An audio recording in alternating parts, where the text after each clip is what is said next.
নমস্কার বন্ধুরা, আমি মানস বিশ্বাস। আশা করি তোমরা সবাই সুস্থ আছো এবং ভালো আছো।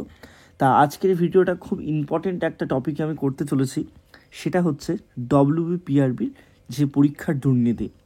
তা ইতিমধ্যেই তোমরা জানো, লেডি কনস্টেবলের যে ফাইনাল মেরিট লিস্ট সেটা প্রকাশিত হয়ে যাওয়ার পর নাম্বারের বৃহৎ অসঙ্গতি দেখার পর তোমরা অনেকেই বুঝতে পারছো যে কী রকম দুর্নীতি হচ্ছে।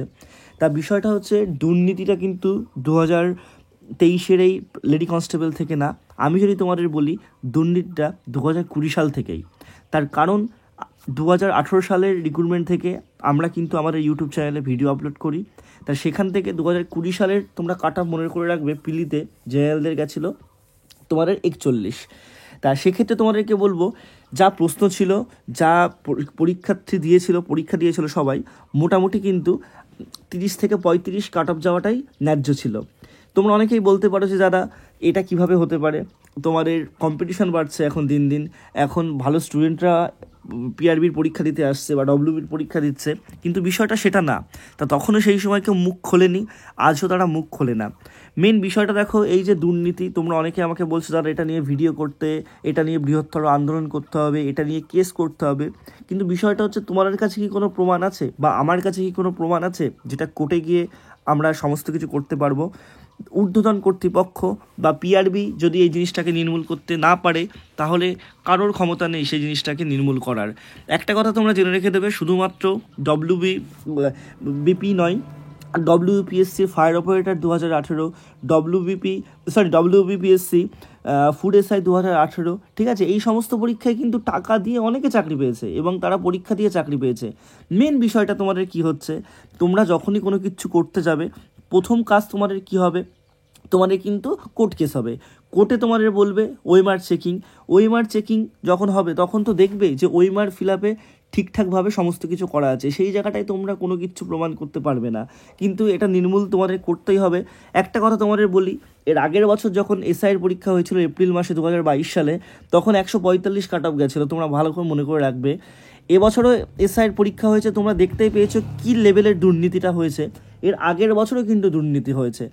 যারা ডব্লিউপি কনস্টেবলের প্রিলি পাস করতে পারে না, এর আগের বছর কেপিএসআইয়ের পরীক্ষা দিয়ে কেপিএসআই পাস করেছে। তোমরা একটা জিনিস দেখবে, কেপিএসআইয়ের যা পরীক্ষা মানে যা কাট অফ ছিল, মেনের কাট অফ ততটাই কম ছিল। আবার ডব্লিউবিএসআইয়ের ক্ষেত্রে দেখবে, ডেসক্রিপটিভ যখন পরীক্ষা হয় তখন নিজেরা কিন্তু বলাবলি করে পরীক্ষাটা দেয়। তার শুধুমাত্র দুর্নীতি বা শুধুমাত্র সমস্ত কিছু কিন্তু এই লেডি কনস্টেবলের পরীক্ষাতেই নাই, প্রত্যেকটা পরীক্ষাতে প্রত্যেকটা জায়গাতেই কিন্তু কোনো না কোনো অসঙ্গতি দেখা গিয়েছে। এবং এখানে যারা অ্যাভারেজ স্টুডেন্ট বা বিলো অ্যাভারেজ স্টুডেন্ট, তারা কিন্তু সব থেকে বেশি সাফার হয়েছে, ঠিক আছে? তা সেক্ষেত্রে তোমাদের একটা কথাই বলবো, দেখো এখনকার দুর্নীতির প্রসেস, এখনকার যে দালাল চক্র বা এখনকার যে বিষয়গুলো অনেক আলাদা। দেখো একটা কথা মাথায় রাখবে, যে এখন কিন্তু ডব্লিউপি বা ডব্লিউবিপিআরবি প্রত্যেকজনের নাম, প্রত্যেকজনের তোমাদের অ্যাপ্লিকেশন আইডি, প্রত্যেকজনের ডেট অফ বার্থ, কত নাম্বার পাচ্ছে দিচ্ছে, কিন্তু এরপরেও দুর্নীতি হচ্ছে। দুর্নীতিটা কিভাবে হচ্ছে? পরীক্ষার 48 ঘন্টা আগে, পরীক্ষার 72 ঘন্টা আগে তোমাদের হয়তো প্রশ্ন সেট দিয়ে দিচ্ছে। কোনো কলকাতার বিভিন্ন জায়গার কোচিং ইনস্টিটিউটে তোমাদেরকে আগের থেকে নিয়ে যাওয়া হচ্ছে, সেখানে নিয়ে গিয়ে তোমাদের কি করছে, সেই জায়গাটায় গিয়ে তোমাদের ধরো 100টা প্রশ্নের জায়গায় ধরো 4টে সেট দিল 400টা প্রশ্ন। এই 400টা প্রশ্ন তোমাদের পুরো মুখস্থ করিয়ে দিল। বা তোমাদের 85 নম্বরের যে পরীক্ষাগুলো মেন পরীক্ষা হয়, সেই মেন পরীক্ষাতে তোমাদের 85টা নম্বর যে প্রশ্ন, সেই প্রশ্নের 3-4টে সেট করলো, সেই সেটে তোমাদের কিন্তু মুখস্থ করিয়ে দিল। মুখস্থ করিয়ে দিলে তারা যখন ওএমআরগুলো ফিল আপ করে, ওএমআরে তো তারা ঠিকঠাকভাবে করে।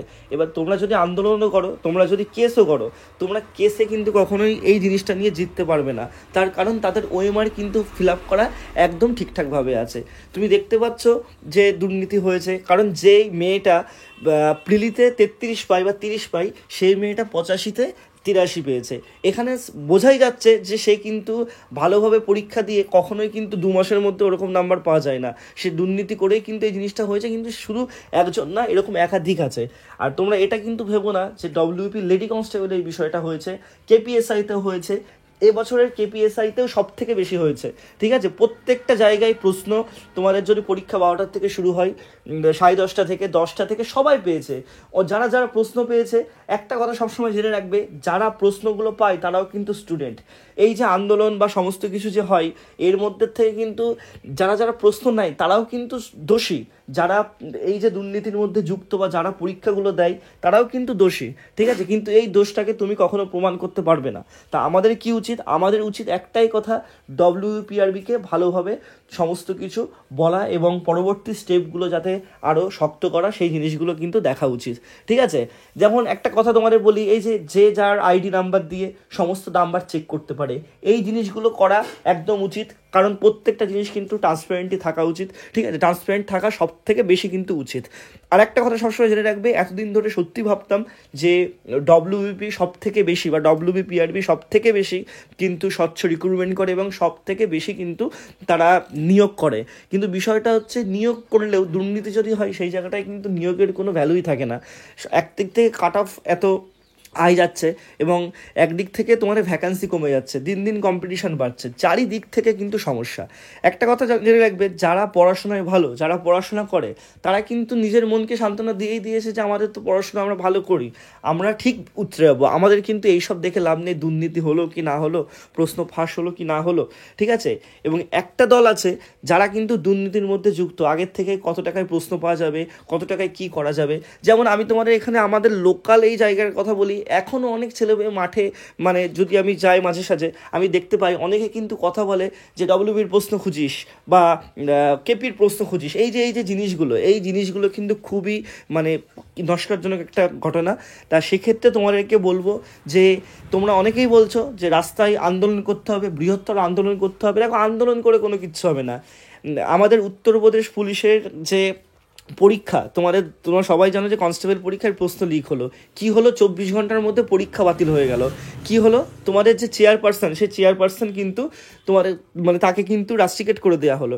কিন্তু ডব্লিউবিপি বা আমাদের পশ্চিমবঙ্গে দাঁড়িয়ে এরকম কোনো কিছু কিন্তু কারোর ক্ষমতাই নেই করার, ঠিক আছে। তুমি আন্দোলন করবে, তুমি আন্দোলন করলে, আন্দোলন করার পর তুমি বললে দুর্নীতি হলো, তোমাকে তো প্রমাণ দেখাতে হবে। তুমি কি প্রমাণ দেখাবে যে সে দুর্নীতি করে এটা পেয়েছে? কারণ তার ওএমআর ফিল আপটা তো ঠিকঠাক আছে, ঠিক আছে। এবং তুমি হোয়াটসঅ্যাপের মেসেজ দেখাবে, হোয়াটসঅ্যাপের মেসেজে কখনো তোমরা দেখতে পেয়েছো যে একটা সেটে সব প্রশ্ন ঠিকঠাকভাবে থাকে, ঠিক আছে। যদি তোমাদের এই যে প্রশ্ন হয়েছিল পটির সংশ্লেষ, ঠিক আছে, তারপর তোমাদের যেমন প্রশ্ন হয়েছিল সেটা ফ্রান্সের রাষ্ট্রপতি, তারপর তোমাদের যেমন এই যে কেপি এসআইয়ের কথা বলছি, তোমাদের কিছু ভালো ভালো প্রশ্ন যেমন এসেছিল, ঠিক আছে। এই প্রশ্নগুলো তো সব কিছুর উত্তর সবসময় দেওয়া নেই, ওলট পালট করে অন্যভাবে লাইনে তোমাদের সমস্ত কিছু দেওয়া আছে।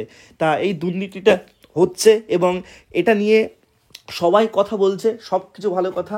আমাদের কি উচিত? আমাদের উচিত আমাদের রাজ্যের মাননীয় পুলিশ মন্ত্রী, তা পুলিশ মন্ত্রীটাকে আমাদের রাজ্যেরই মুখ্যমন্ত্রী শ্রীমতী মাননীয় মমতা বন্দ্যোপাধ্যায়, তা আমরা তাকে রিকোয়েস্ট করতে পারি, তার কাছে আর্জি করতে পারি যে ভবিষ্যতে যে রিক্রুটমেন্টগুলো হতে চলেছে সেই রিক্রুটমেন্টগুলো যাতে ঠিকঠাকভাবে হয়। আর একটা কথা সবসময় জেনে রাখবে, ঊর্ধ্বতন কর্তৃপক্ষ যদি কোনো কিছুতে জড়িত থাকে, ঠিক আছে, সেই জায়গাটায় দাঁড়িয়ে কখনো কিন্তু আন্দোলন করো, যাই করো, কোনো দিনই কোনো কিছু সলিউশন হবে না, এটা সবসময় জেনে রেখে দেবে। যদি ওপরের সমস্ত কিছু ভুল থাকে, তাহলে নিচ থেকে তুমি কোনো দিনই সেটা ঠিক করতে পারবে না। হ্যাঁ, তোমরা হয়তো মানে মুখে অনেক কিছু বলতে পারবে, তোমরা হয়তো আন্দোলন করলে, তোমরা ঝড় বৃষ্টি রোদ সমস্ত কিছু উপেক্ষা করে আন্দোলন করলে, কিন্তু করার ক্ষমতা কিন্তু কারোর কোনো কিছু নেই। এই যে আমরা সবাই হয়তো ভিডিও বানাচ্ছি, ঠিক আছে, ভিডিও বানিয়ে হয়তো তোমাদের মনের আত্মতুষ্টি হচ্ছে, কিন্তু তোমরা একটা কথা জেনে রেখে দেবে, ওপর থেকে যদি কোনো কিছু না হয় তাহলে কিন্তু কখনোই ঠিক করা যাবে না। কারণ প্রশ্ন যদি কেউ জানতে পারে, প্রশ্ন যদি 2-3 দিন আগে জানতে পারে, সেই প্রশ্নটা জানার জন্য তাহলে সেই জায়গাটার প্রশ্নটা থাকে কোথায়? উপরেই থাকে, অর্থাৎ ডব্লিউপিআরবির ঊর্ধ্বতন কর্তৃপক্ষের কাছেই থাকে, সেই সব কর্মচারীদের কাছেই থাকে। তা তারাই যদি প্রশ্নগুলো আউট করে, সেই জায়গাটায় একটা নর্মাল সাধারণ ঘরের ছেলে মেয়ে কী করে পড়বে? একটা কথা সবসময় জেনে দেখে দেবে, কনস্টেবলের চাকরি কিন্তু কখনোই খুব হাইফাই ঘরের ছেলেমেয়েরা করে না, এটা বাস্তব আর এটা একদম সত্যি কথা, ঠিক আছে। এখনও পুলিশের চাকরি নিয়ে অনেকের মধ্যে অনেক দ্বিধাবোধ আছে, পুলিশরা ঘুষ খায়, পুলিশদের ব্যবহার ভালো না, পুলিশ থাকলে সোশ্যাল লাইফ থাকে না, অনেক বিষয় থাকে। তা সেই ক্ষেত্রে এত কষ্ট করে একটা গরিব ঘরের ছেলে চাকরি পাওয়ার মুখে কেউ যদি 0.25-এর জন্য, 0.5-এর জন্য, ঠিক আছে, 1.5 জন্য 0.33 জন্য বাদ যায়, সেগুলো কিন্তু খুবই নস্কারজনক একটা বিষয়। তা আমি পিআরবিকে এবং আমাদের রাজ্যের মাননীয় পুলিশ মন্ত্রীকে অনুরোধ করব, আপনারা এই বিষয়টা দেখুন।